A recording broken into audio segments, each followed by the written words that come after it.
नमस्कार मित्रों, बहुत दिनों बाद पुनः आप सबके समक्ष उपस्थित हुआ हूँ एक नया विषय लेकर के, बृहस्पति का वक्री होना। वैसे तो बृहस्पति पे बहुत सारे वीडियो यूट्यूब पे दिखाई देंगे, लेकिन मैं भी अपना पक्ष रख रहा हूँ। क्या क्या परिवर्तन है इस पे बात करते हैं। इसमें दो बात करेंगे, थोड़ा सा आसपास के वातावरण या बाज़ार पे बात करेंगे कि बाज़ार का क्या प्रभाव रहेगा इन्वायरमेंट पे, और दूसरी राशियों पे, मुख्य रूप से राशियों पे ही ज़्यादा बात करेंगे।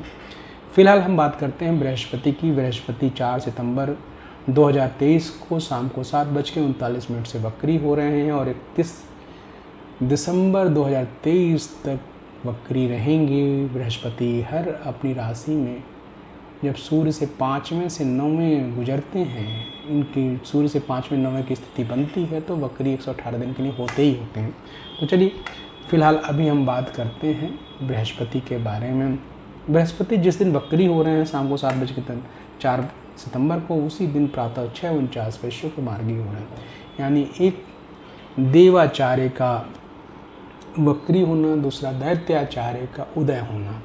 एक पूर्ण पुरुष सौम्य नेचर का व्यक्ति जो स्वाभिमानी गुरु तुल्य है, उसका वक्री हो जाना, और शुक्र एक पूर्ण स्त्री ग्रह का जो शुक्राचार्य है उसका मार्गी होना, ये दोनों ही एक दूसरे के बैलेंसर ग्रह हैं और दोनों ही एक वक्री हो रहा है, एक मार्गी हो रहा है। इसका मतलब ये है कि एक कमज़ोर हो रहा है और एक मजबूत हो रहा है, जबकि ये दोनों संतुलन बनाते हैं। तो निसंदेह थोड़ा सा असंतुलन का तो ये योग बन रहा है, क्योंकि इससे थोड़ा शुरुआती दिनों में बाज़ार में असंतुलन देखने को मिलेगा। उतार चढ़ाव ये सब चीज़ें बड़ा देखने को मिल सकता है। किन किन चीज़ों में असंतुलन देखने को मिल सकता है, तो सबसे बड़ा असंतुलन देखने को कमोडिटी मार्केट में असंतुलन देखने को मिल सकता है, सराफा मार्केट में असंतुलन देखने को मिल सकता है, खाने पीने की चीज़ों में भी थोड़े बहुत इफ़ेक्ट हो सकते हैं।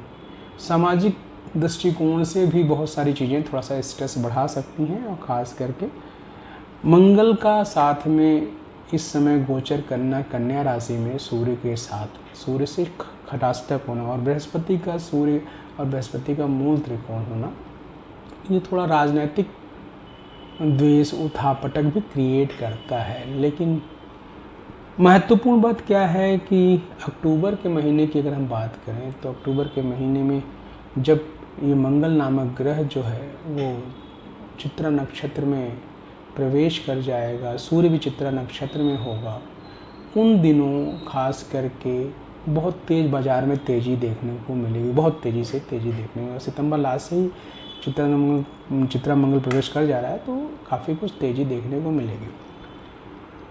मुख्य चीज़ जो बड़ा समस्या जो समझ में आ रहा है, वो थोड़ा सा स्वास्थ्य या दिक्कतों का उत्पन्न करना, क्योंकि पिछले दिनों जब से बृहस्पति राहु एक साथ हुए हैं, और तो बृहस्पति राहु का एक साथ होना कहीं ना कहीं एक बैक्टीरियल डिसीज़ पैदा करता है। तो इन्वायरमेंट में बिला वजह का किसी को वायरल, किसी को कुछ, किसी को डेंगू, किसी कुछ, ये मौसमों का उठापटक एक अजीबोगरीब चीज़ें क्रिएट करता है। तो जब से, और जिनके लिए बृहस्पति खराब है, जिनके लिए बृहस्पति राशि से 8वें 12वें गोचर कर रहा है, उनके स्वास्थ्य पे थोड़ा ध्यान देने की ज़रूरत है। मुख्य रूप से तब ध्यान देने की ज़्यादा ज़रूरत है जब बृहस्पति मार्गी होंगे और केतु के नक्षत्र में होंगे, और केतु निसंदेह द्वादशस्थ होंगे, तो उस समय इनको थोड़ा सा ध्यान देने की ज़रूरत होगी, अब खास करके 31 दिसंबर से जनवरी के बीच में। अब बात करते हैं राशियों के बारे में। सबसे पहले हम बात करते हैं मेष राशि के बारे में। तो मेष राशि में ही बृहस्पति वक्री हो चुके हैं और मेष राशि पे ही गोचर कर रहे हैं। पंचम भाव में सूर्य गोचर कर रहे हैं, मंगल षष्ठ भाव में गोचर। तो निसंदेह इनके लिए सबसे महत्वपूर्ण बात यह है, मंगल का राशि से खटाष्टक होना थोड़ा स्वास्थ्य संबंधी दिक्कतें उत्पन्न कर सकता है। तो स्वास्थ्य पे ध्यान देने की ज़रूरत है, खास करके मधुमेह रोगियों को सतर्क रहने की ज़रूरत है, क्योंकि चतुर्थ भाव में शुक्र का मजबूत हो जाना, मार्गी हो जाना, और साथ में इधर बुध नामक ग्रह भी थोड़ा सा कमज़ोर हो गए हैं। तो इन दो चीज़ों पर, बुध नामक ग्रह भी वक्री हो गए, कमज़ोर, इन दो चीज़ों पर ध्यान देना है। एक तो वाटर रिटेंशन या मधुमेह जैसी समस्या, पारिवारिक वातावरण में थोड़ा क्रोध पे कम करें या छोटा मोटा दाम्पत्य जीवन में झगड़े हो सकते हैं, खर्चों पर नियंत्रण करने की ज़रूरत है। वृषभ राशि वालों के, लेकिन हाँ पहले मेष राशि वालों के लिए थोड़ा सा उपाय बता दिया जाए। उपाय में थोड़ा सा एक काम करें, मंगल का एक बीज मंत्र होता है ओम अंग अंगारकाय नमः, उसका जाप कर लें मेष राशि वाले। और हो सके तो थोड़ा सूर्य की उपासना भी कर लें। जब सुबह सुबह सूर्य लाल लाल किरण उगता है तो उस समय पद्मासन में बैठ करके सूर्य का ध्यान कर लें या सूर्य की रोशनी का थोड़ा सेवन कर लें। उससे बहुत ज़्यादा परिवर्तन आपको अपने अंदर ऊर्जा का संचार होगा, तो एक बहुत फ़ायदा मिलेगा। अब आते हैं वृषभ राशि वालों की बात करते हैं। वृषभ राशि वालों के 12वें गोचर करने जा रहा है ये बृहस्पति, 12वें गोचर कर ही रहा है बृहस्पति, वहाँ वक्री हो गया है। तो वहाँ वक्री होगा और साथ में पंचम भाव में मंगल का होना और और चतुर्थ भाव में सूर्य का होना एक तरह से पिछले कई दिनों से इनके लिए स्ट्रेस का, तनाव का कारण बना हुआ था। अत्यधिक कभी फाइनेंशियल स्ट्रेस, पारिवारिक स्ट्रेस, स्वास्थ्य, ये सब बना हुआ था। इन सारे स्ट्रेस में धीरे धीरे कमी आएगी, खास करके 4 सितंबर ऑनवर्ड्स थोड़ा कमी आएगी। थोड़ा खर्चों पर नियंत्रण करें। हाँ, शुक्र का मार्गी होना उत्साह वृद्धि करेगा, स्वास्थ्य में इम्प्रूवमेंट लाएगा और धीरे धीरे चीज़ें सुधार की तरफ अब होती हुई दिखाई दे रही हैं। इस सुधार को और अच्छा सुधार लेने के लिए बहुत ज़रूरी है आप शुक्र की ही जितना ज़्यादा उपासना कर सकें करें। शुक्र के बीज मंत्र का जाप कर लें, शुक्र का ध्यान कर लें और माँ दुर्गा की आराधना कर लें तो बहुत अच्छी बात है। उनका जिस तरीके से जप करना चाहें करें तो बहुत फ़ायदेमंद होगा। रात में जगें मत, रात को ज़्यादा से ज़्यादा अपने आप को रेस्ट देवें, ये बहुत ज़रूरी है। अब बहुत ज़्यादा इमोशंस पे नियंत्रण करें। मिथुन राशि वालों के लिए सबसे महत्वपूर्ण चीज़ ये है कि यह बृहस्पति एकादश भाव में वक्री हो रहा है, तो पहले जो आपका फाइनेंशियल चीज़ें हैं, फाइनेंशियल क्रंच था या कुछ ना कुछ स्ट्रेस था, उसमें कमी आएगी। कुछ भावनात्मक संबंधों को लेकर पिछले कुछ दिनों से परेशान जो चल रहे थे, वह आपको स्थिति है उससे निकल करके एक सकारात्मक सोच में आप आ पाएंगे और निसंदेह अपने आप को मजबूत कर पाएंगे, अपने प्रोफेशनल करियर को मजबूत कर पाएंगे, अपने आप को सकारात्मक दिशा दे पाएंगे और संबंधों में भी संतुलित हो पाएंगे। तो अच्छा समय आने जा रहा है, खास करके 4-5 सितंबर के बाद से भी चीज़ें अच्छी होती जाए। हाँ, थोड़ा सा क्रोध पर नियंत्रण करें, आवेश में कोई कार्य ना करें और जल्दबाजी में कोई निर्णय काम ना किया करें। जहाँ तक रही बात उपाय के तौर पे, तो उपाय के तौर पे बस कुछ नहीं करना है, केवल और केवल एक गायत्री मंत्र का उपासना कर लें, गायत्री मंत्र का जाप कर लें या साधना कर लें या शुक्र के बीज मंत्र का ही जाप कर लें, कोई दिक्कत नहीं। और एक स्फटिक का माला गले में धारण कर लें। कर्क राशि वालों के लिए 10वें भाव में बृहस्पति और राहु का ये वक्री होना आपके कहीं ना कहीं पराक्रम पे इफेक्ट डालेगा, क्योंकि ये भाग्याधिपति का वक्री हो जाना पराक्रम पे इफेक्ट डाल सकता है, पिता से वैचारिक मतभेद करा सकता है या कुछ पारिवारिक समस्याएं उत्पन्न करा सकता है। तो थोड़ा सा संयम से काम लेना है, बहुत ज़्यादा क्रोध को ना आगे आने दें, प्रेम से कोई कार्य कर लें, सहिष्णुता से कोई कार्य कर लें तो ज़्यादा अच्छा है। अष्टम भाव में शनि भी वक्री चल रहे हैं और सप्तमें शनि का वक्त तो दाम्पत्य जीवन के लिए भी थोड़ा खराब हो सकता है। जीवन साथी से भी वैचारिक मतभेद हो जाए या किसी प्रेम संबंध का तनाव हो सकता है या बिला वजह कोई अपयश या लांछन भी लग सकता है।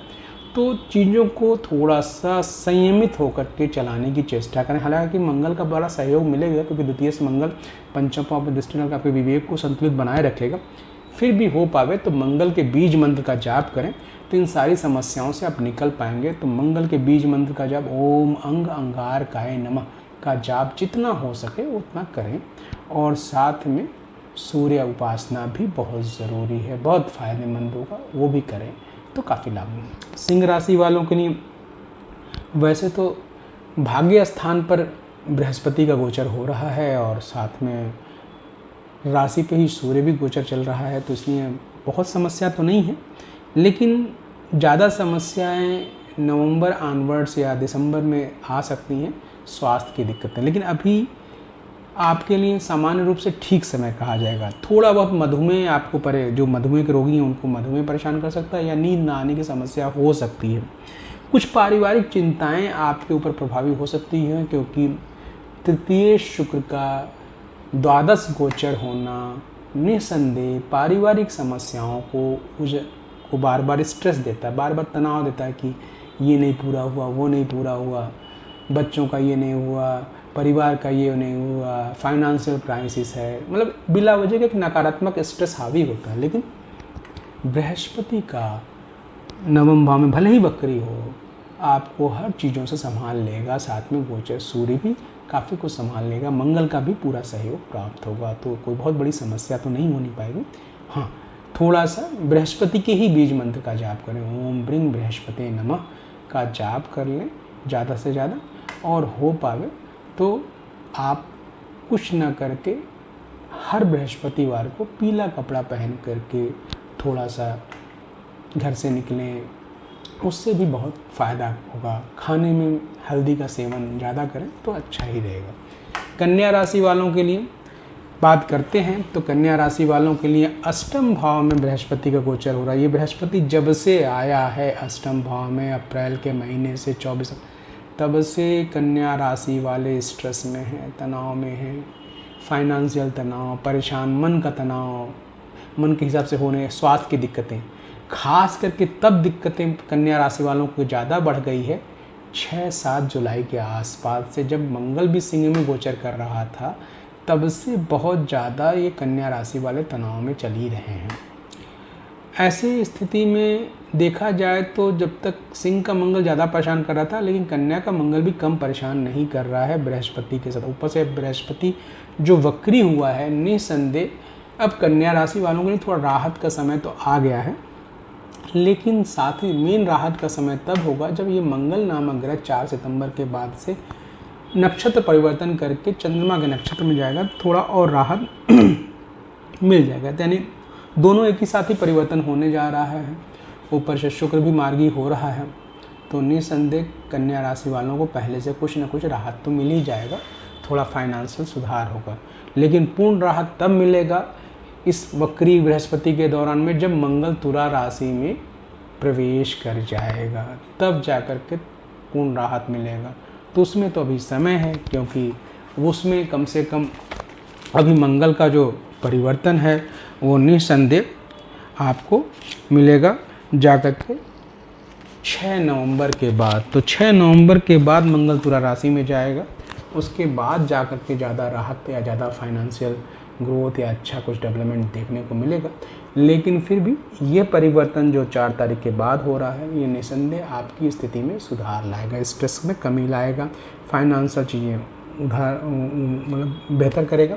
स्वास्थ्य में थोड़ी बहुत उदर विकार की समस्याएं, स्ट्रेस की समस्याएं ये हो रही हैं, तो उसके लिए थोड़ा खान पान में परहेज़ करने की आवश्यकता है। ज़्यादा से ज़्यादा फलों का सेवन करें, रात में सोएं समय से, वॉक करें, रात का खाना लाइट कर दें, और कोई ना कोई लग्जरेटिव साथ में लेते रहें, या साथ में मतलब फाइबर बेस्ड चीज़ें लेते रहें, और साथ में लिक्विड्स ज़्यादा लें, पानी मिनरल्स ज़्यादा लें। हो सके तो शनि के बीज मंत्र ओम शं शनिश्चराय नमः का जितना हो पावे जाप करें, उससे बहुत बहुत राहत मिलेगा, स्ट्रेस में कमी आएगी। अब बात करते हैं तुला राशि वालों के लिए। तुला राशि वालों के लिए सप्तम भाव में बृहस्पति का गोचर हो रहा है राहु के साथ। ये तो संबंधों के लिए खराब होता है, स्वास्थ्य के लिए खराब होता है, और दाम्पत्य जीवन के लिए खराब होता है। ये जब से 24 अप्रैल से आया है, तब से आपके पारिवारिक जीवन पे इफेक्ट डाल रहा है। या तो पति के स्वास्थ्य को दिक्कत करेगा, या पति से तनाव बार बार पैदा करेगा, या आपको बिला वजह का इमोशनल डिससेटिस्फैक्शन, एंजाइटी देगा, या तो पारिवारिक समस्याएं, किसी न किसी का टेंशन आपके ऊपर हावी रहेगा।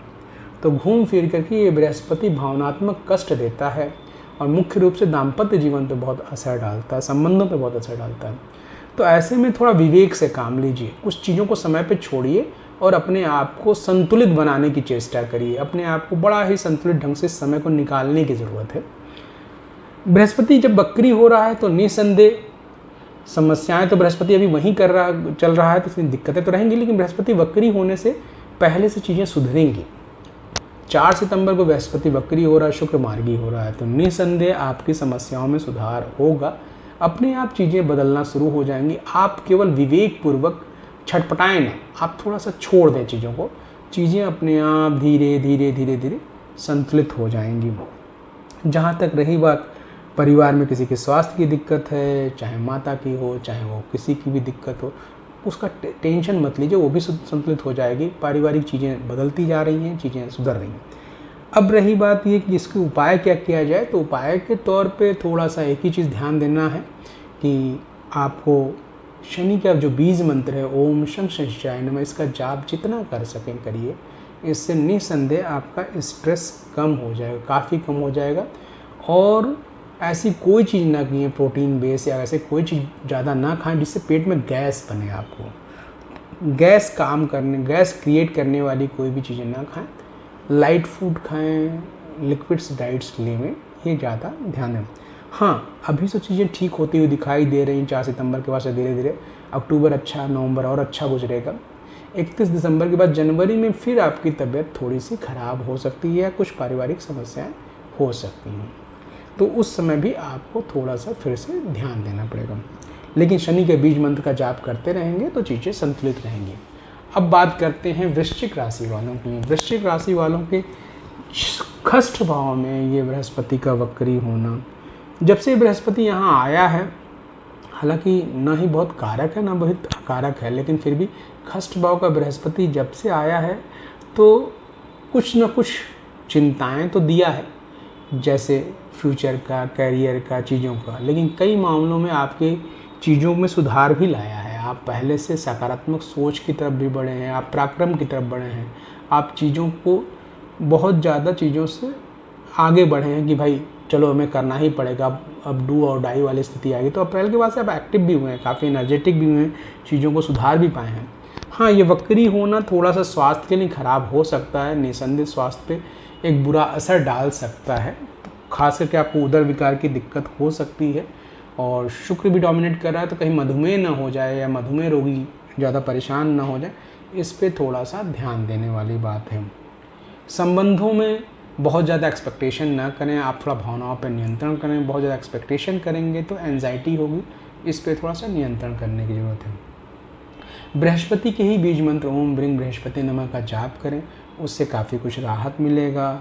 और जैसे जैसे बृहस्पति जब मार्गी हो जाएगा तो आपके लिए बड़ा ही सुखद समय होगा, बहुत सुखद समय होगा। 31 दिसंबर आनवर्ड 2024 का साल बहुत खूबसूरत साल गुजरने वाला, आपके लिए बहुत सारे फेवरेबल समय होने वाले हैं। लेकिन अभी थोड़ा बहुत, जब तक बृहस्पति वक्री हैं तब तक थोड़ा भावनाओं पे नियंत्रण करने की ज़रूरत है। बृहस्पति के बीज मंत्र का जाप करिए। बात करते हैं धनु राशि वालों के लिए।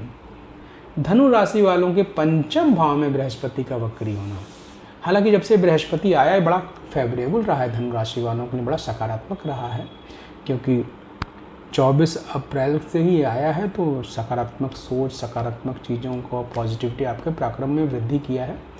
हाँ, एक बात अलग है, साथ में शनि जो है कुंभस्थ तृतीय भाव में चल रहा है, तो थोड़ा इन्वायरमेंटल समस्याएं जरूर रही, लेकिन आप सकारात्मक सोच के साथ चीज़ों को बड़ा सुधार पाए हो। आपके कैरियर में चीज़ों में पहले से पॉजिटिव तो हुए, लेकिन ये वक्री होना थोड़ा आपको परेशान कर सकता है, स्वास्थ्य की थोड़ी दिक्कतें दे सकता है, क्योंकि अष्टम भाव में शुक्र मार्गी हो रहा है, तो निसंदेह थोड़ा स्वास्थ्य की दिक्कतें हो सकता है।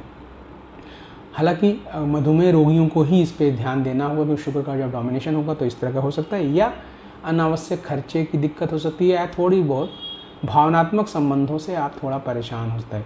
खासकर सितंबर महीने में थोड़ा सा हो सकता है कि दाम्पत्य जीवन में कुछ वैचारिक मतभेद हो जाए, लेकिन अक्टूबर महीना तो आपका काफ़ी अच्छा गुजरने वाला, कोई बहुत बड़ी समस्या मुझे दिखाई नहीं दे रही। सितंबर लास्ट से ही आपके दिन अच्छे ही दिखाई दे रहे हैं, और अक्टूबर काफ़ी कुछ अच्छा गुजरेगा। नवंबर भी सामान्य रूप से अच्छा गुजरेगा। मेन बात, जब बृहस्पति मार्गी हो जाएगा तो आपके लिए मिरेक्युलस डेवलपमेंट की तरफ ले जाएगा, काफ़ी कुछ ग्रोथ की तरफ ले जाएगा, यानी 2024 आपके फाइनेंशियल ग्रोथ का अच्छा वर्ष हो सकता है। तो अभी फ़िलहाल तो जो वक्री बृहस्पति है वो इधर ही थोड़ा सा परेशान कर सकता है एक आध महीने, उसके बाद धीरे धीरे चीज़ें संतुलित होती जाएंगी, और ख़ास करके जब राहु बृहस्पति अलग हो जाएंगे तो चीज़ें काफ़ी संतुलित होंगी और बेहतर की तरफ बढ़ेंगे। उपाय के तौर पे अगर कुछ करना है तो एक मंगल के बीज मंत्र का ओम अंग अंगार का है नमः का जाप करें, बाकी कुछ बहुत विशेष करने की ज़रूरत नहीं है। अब बात करते हैं मकर राशि वालों के लिए। तो मकर राशि वालों के लिए जो यह बृहस्पति का परिवर्तन है वो निस्संदेह 24 अप्रैल के बाद से थोड़ा सा तनाव दिया है, थोड़ा सा स्ट्रेस दिया है, अपने भविष्य को लेकर परेशान रहना कि क्या होगा फ्यूचर। एक कहीं ना कहीं सारे संबंधों से कटाव सा, अलगाव सा महसूस हो रहा था कि जैसे संबंध तो हैं पर मेरा अपना कोई नहीं है, मैं अकेलापन है, एंजाइटी है, ये चीज़ें हो रही थी। लेकिन बृहस्पति के वक्री होने से आप थोड़ा सा परिवार की तरफ जुड़ेंगे, आप जिम्मेदारियों की तरफ जुड़ेंगे, आप बहुत सारी चीज़ों को एक नए नज़रिए से देख पाएंगे। हो सकता है शुक्र का कर्क राशि में इस तरह से मार्गी होना कुछ मांगलिक कार्यों हेतु प्रयास भी सार्थक हो जाए, और कुछ अगर जो उनकी जो अविवाहित हैं विवाहित हो भी सकते हैं। और इसके अलावा सबसे बड़ी बात यह है कि व्यवसायिक दृष्टिकोण से अच्छा समय कहा जाएगा। आप कुछ पहले की अपेक्षा पराक्रमी बन पाएंगे, सकारात्मक ऊर्जा के साथ आप संलग्न हो पाएंगे। सबसे महत्वपूर्ण बात यह है कि नवंबर ऑनवर्ड्स ज़्यादा डेवलपमेंट ले पाएंगे आप, और विशेषकर इस सितंबर के बाद से धीरे धीरे चीज़ें संतुलित होंगी, लेकिन नवंबर के बाद से काफ़ी कुछ डेवलपमेंट ले पाएंगे। अभी एक हफ्ता 10 दिन हो सकता है पारिवारिक स्थितियां थोड़ी तनावपूर्ण रहें, क्योंकि किसी का स्वास्थ्य की कुछ समस्याएं अभी एक हफ्ते तक हो सकती हैं। उपाय के तौर पे आपको बस एक ही काम करना है। वो काम ये करना है कि एक शुक्र का बीज मंत्र है ओम शुं शुक्राय नमः, उसका जाप करना है, और साथ में एक स्फटिक की माला धारण कर लें, ये काफ़ी लाभकर होगा। अब बात करते हैं कुंभ राशि वालों के लिए। कुंभ राशि वालों के लिए तृतीय भाव में गोचर करता हुआ यह बृहस्पति निस्संदेह आपके लिए थोड़ा सा पारिवारिक चिंताएं बढ़ाया है जब से ये यहाँ आया है। कभी आपकी स्वास्थ्य की समस्या, कभी दाम्पत्य जीवन में, कभी जीवन साथी के स्वास्थ्य की समस्या, कभी पारिवारिक समस्याएं, कभी फ्यूचर की समस्या, कुछ ना कुछ आप तनावग्रस्त ही रहे हैं, और कुछ हद तक आप पहले से चिड़चिड़े भी हो रहे हैं। तो स्वास्थ्य पे के साथ साथ जो तनाव है वो आपके स्वास्थ्य पे असर डाल रहा है। लेकिन वक्री बृहस्पति वक्री बृहस्पति के कारण से चीज़ें सुधरेंगी। शुक्र का मार्गी होना आपके लिए लाभकर होगा, ऐसे में बुध का भी मजबूत होना आपके लिए लाभकर होगा। तो निस्संदेह 4-5 सितंबर के बाद से चीज़ें थोड़ी सी बैलेंस होती हुई दिखाई दे रही। मुख्य रूप से तब बैलेंस ज़्यादा हो जाएंगी इस महीने के अंत से, खास करके जो आपके लिए सबसे अच्छा समय होगा जब सूर्य तुला राशि में होंगे। 17 अक्टूबर के बाद से आप काफ़ी हद तक तनाव से मुक्त होंगे, काफ़ी हद तक चीज़ें राहत होंगी। हो सकता है 17 अक्टूबर तक थोड़े बहुत तनाव आपके ऊपर प्रभावी रहें, लेकिन पहले से चीज़ें थोड़ी सी कम होंगी। उपाय के तौर पे आपको बहुत ज़रूरी है कि आप एक शनि के बीज मंत्र का ओम शं शंकराय नमः का जाप करें, ये बहुत फ़ायदेमंद होगा। और साथ में एक स्फटिक की माला को धारण करें, ये भी बहुत फ़ायदेमंद होगा। अब बात करते हैं मीन राशि वालों के लिए। मीन राशि वालों के लिए यह बृहस्पति का जो गोचर है वह द्वितीय भाव पे गोचर कर रहा है, जहाँ से धन संचय देखा जाता है। बृहस्पति जब से आया है मीन राशि वालों के लिए फ़ायदेमंद रहा है। आर्थिक स्थिति थोड़ी बहुत सुधरी ही है, समस्याएं कम हुई हैं आर्थिक मामला। हाँ, पारिवारिक समस्याएं भले ही बनी रही हैं, किसी का स्वास्थ्य, कभी कुछ खर्चे, कभी कुछ, लेकिन धन संचय या धन इनकम में कोई बाधक नहीं रहा है। आपके स्वास्थ्य भी लाभकारी रहा है, उत्साह वृद्धि किया। हाँ, लेकिन ये बृहस्पति का वक्री हो जाना, शुक्र का डोमिनेट होना आपके स्वास्थ्य पे बुरा असर डाल सकता है, कुछ खर्चे बढ़ा सकता है या तनाव दे सकता है। सितंबर अक्टूबर के महीने में सामान्य रूप से धीरे धीरे हल्का हल्का स्ट्रेस बढ़ेगा। मीन अक्टूबर नवंबर में आप ज़्यादा खर्चों को लेकर परेशान हो सकते हैं। अक्टूबर नवंबर के महीने में, खास करके लास्ट अक्टूबर और नवंबर के महीने में आप तनावग्रस्त ज़्यादा हो सकते हैं खर्चों को, फाइनेंस को लेकर के। पर अभी सितंबर के महीने में भी एक आध हफ्ते 4 तारीख से लेकर के 10-12 तारीख के बीच में भी थोड़ा स्ट्रेस हावी हो सकता है। स्वास्थ्य में अगर मधुमेह रोगियों को थोड़ा सा स्वास्थ्य पे जरूर ध्यान देना पड़ेगा, या मूत्र विकार के लोगों को भी स्वास्थ्य पे ध्यान देना पड़ेगा। वाटर रिटेंशन हो सकता है। नींद पर पूरा काम करें, नींद कभी ना स्किप करें, आप ध्यान दें, तनाव कम से कम लें, चीज़ें बेहद। हालांकि बृहस्पति चूँकि मेष राशि में से बहुत दिक्कत तो नहीं हो पाएगी, क्योंकि मेष राशि का बृहस्पति अपने आप में क्षमतावान होता है। ऊपर से वर्तमान में कन्या का मंगल चल रहा है, तो आपको कहीं ना कहीं से जीवन साथी का भी सहयोग मिलेगा। हालांकि छोटी छोटी बातों पर शुक्र बुध की वजह से कभी कभी तनाव हो जाएगा, लेकिन फिर भी आपको पारिवारिक सहयोग पूरा मिलेगा। उपाय के तौर पे थोड़ा सा सूर्य उपासना कर लें, बहुत अच्छा रहेगा आपके लिए। सूर्य उपासना आपकी सबसे ज़्यादा, क्योंकि आपके अंदर ऊर्जा की कमी बार बार आपको महसूस होती है, आपके अंदर विटामिन डी की कमी बहुत ज़्यादा हो सकती है। तो ऊर्जा का जितना ज़्यादा संचय कर लें, यानी सूर्य उपासना करें, सूर्य को जल देवें और सूर्य की रोशनी में कम से कम आधा घंटा बैठा करें सुबह सुबह पद्मासन में, तो उससे बहुत बहुत फ़ायदा होगा। तो आशा है ये राशि वक्री बृहस्पति के साथ राशियों का फल आप सबको पसंद आएगा। हमारे चैनल को ज़्यादा से ज़्यादा सब्सक्राइब करें और आशा है कि मैं फिर से कोई रोचक विषय इस पर लेके आऊँगा। नमस्कार।